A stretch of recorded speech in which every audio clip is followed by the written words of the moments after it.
So I learned how to drive a car. As you know, your boy is 17. He's old enough to do some driving, and my parents realized that now is the perfect time. So this car that we had, we took it to some places, and I was the one who drove it. But there were two unique situations for me. One is driving at night, and one is driving at day.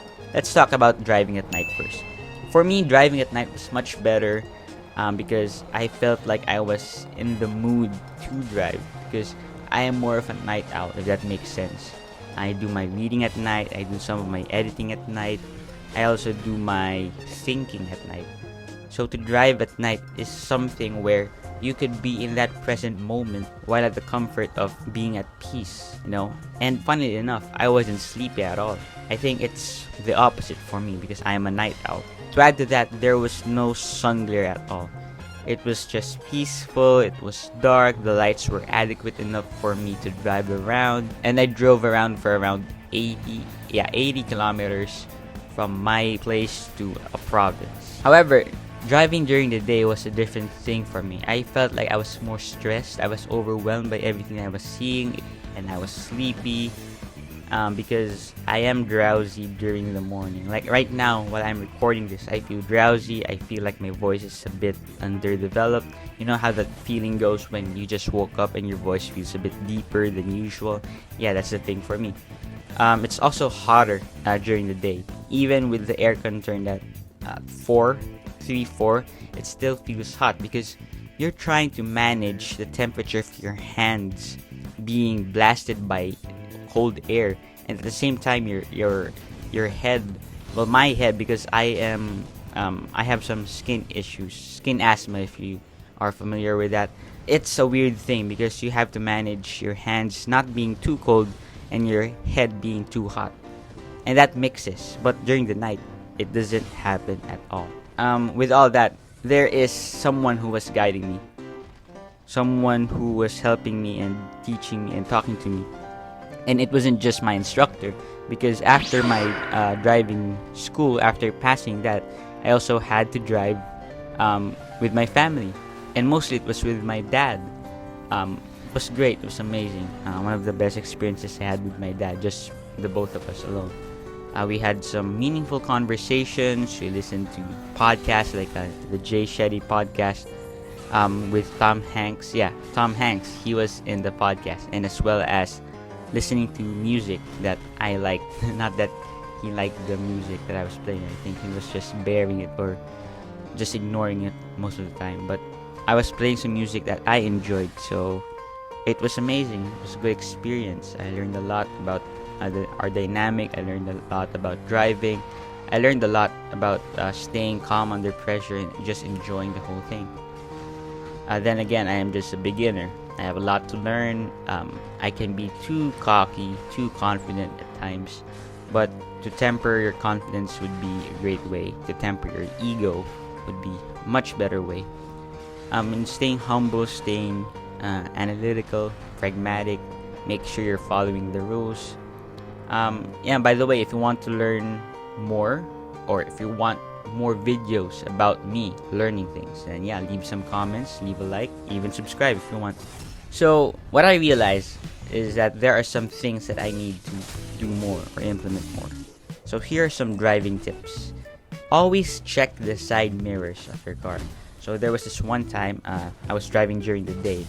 It was sucky for me. I was busy, it was hot, it was agonizingly drowsy. And there was this one time I had to overtake to the right. I was in this highway a few kilometers back home, going back to home, and I was overtaking to the right. However, there was this motorcycle with a gasoline tank at the back, just cut me off. So what does that say? I did not look enough. Rather, I did not check properly, because I could check multiple times if I wanted to, but I just checked once, and it was for a short time. My dad told me it was not about looking longer, but rather checking, double checking, triple checking if needed. Okay? So always check. Another action you'd always want to check is your braking. So be prepared to brake, but do it slowly. You want to brake properly. You don't want to mess around with the passengers in your car, because they expect proper driving where they could relax and enjoy the drive. But if you're doing your brakes too fast or too sudden, then you might piss them off. One of the people I pissed off was my mom, who's a pretty sensitive person physically. Like, she doesn't want people being too sudden. She doesn't want getting surprised.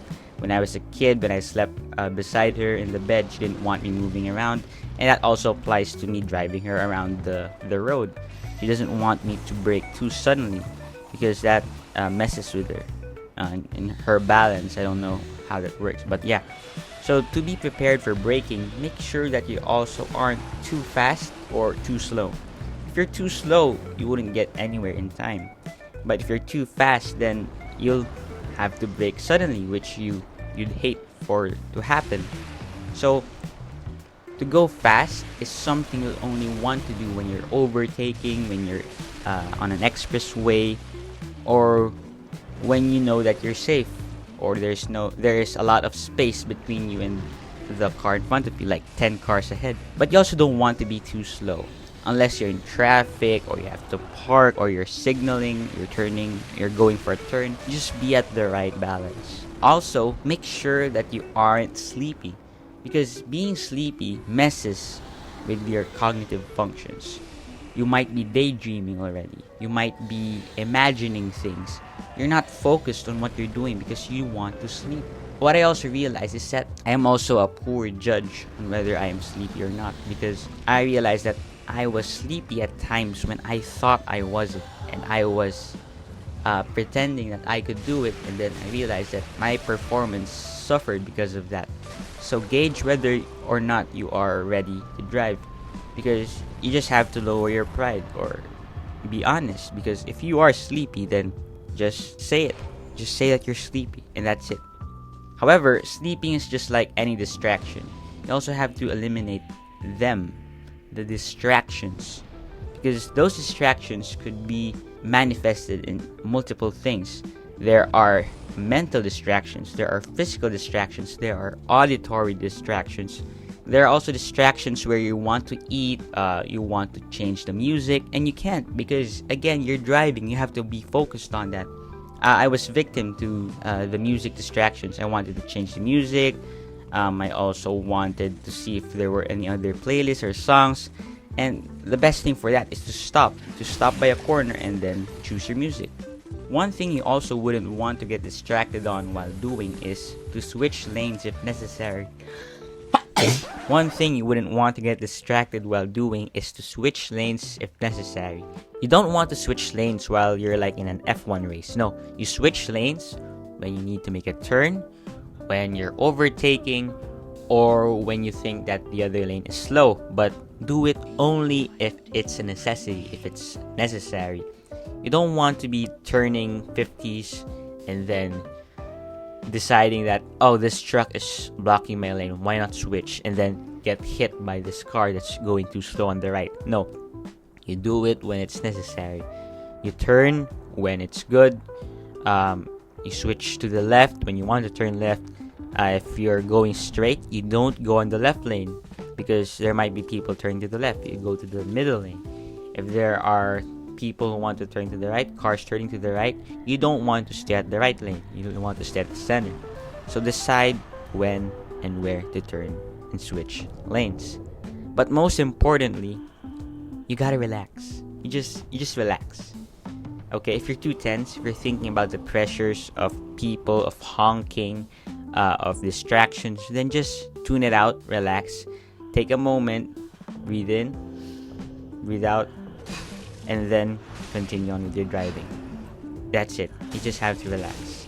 I was a victim of not relaxing, of unrelaxing, and that's why there were a lot of failures when I was driving during the day. But when I was driving during the night, I was more relaxed. I was calm. I was at peace. And there was a certain vibe to it. So you just have to relax.